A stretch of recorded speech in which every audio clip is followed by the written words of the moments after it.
Well, we started at the Olympic Classes Regatta in Florida. That was a planned beginning for our campaign. We have an older boat there that we raced, and then we went on to do the Bacardi Cup. We've come back to Europe here now to get to the World Cup and really start our process with a brand new boat. So we went to Germany, picked that up and drove it to South France for Hier, and now we've come to Medemblik. Continue the saga with that. Have you enjoyed your experience so far on the ISAF Sailing World Cup circuit? Yes, we've had a good time. We've learnt a lot, and we've met a lot of the competitors that we will be seeing all the way around, hopefully to Weymouth next year. So we're starting to really get to know everybody, and also being able to tune up against the best in the world. So it's very, very useful. So I guess the Olympics is the ultimate goal in London next year. Oh, for sure, yeah.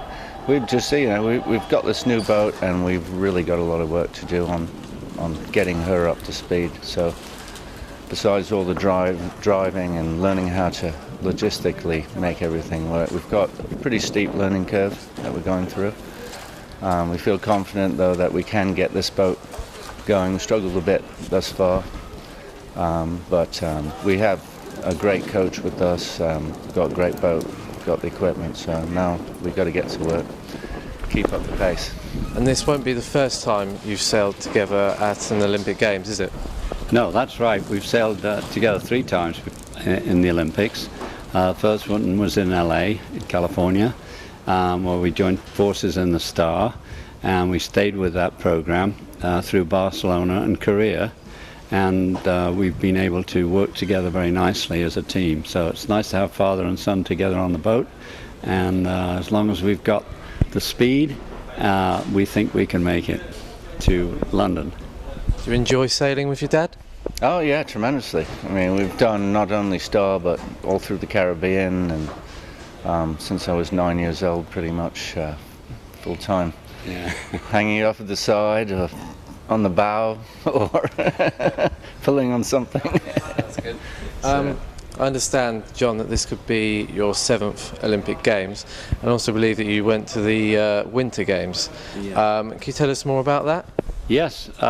We live in the Virgin Islands, which is a far way from ice and snow, but we felt that because we'd competed in the Summer Games, it would be a good idea to try Winter Games for the Virgin Islands. So we started and pioneered a bobsled team and ended up in Calgary running the tracks in Europe first, and we had an amazing time in competing with some people that normally you'd never get to see or get together with. So it was a marvelous experience, and we are now trying to organize further Winter Olympic teams in the Virgin Islands. So you think you've left some sort of legacy from your competing in Calgary in 1988? Yes, I think so. We've left a trail of ice that maybe somebody else can follow, and that way we can stay on the map in all venues. Ever thought about following your dad at the Winter Games?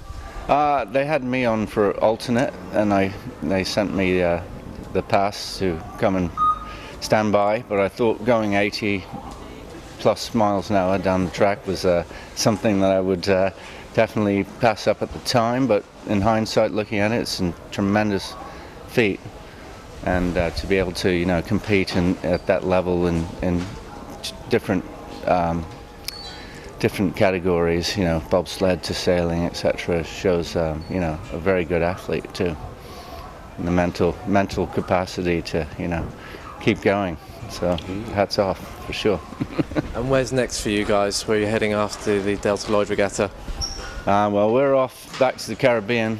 I have a younger daughter who's graduating from high school, so that is why we're not actually going to do the Gold Cup in Great Britain, but we come back to do the pre-Olympic or the Olympic feeder for next year. So we're really looking to amp it up and raise our bar, so to speak.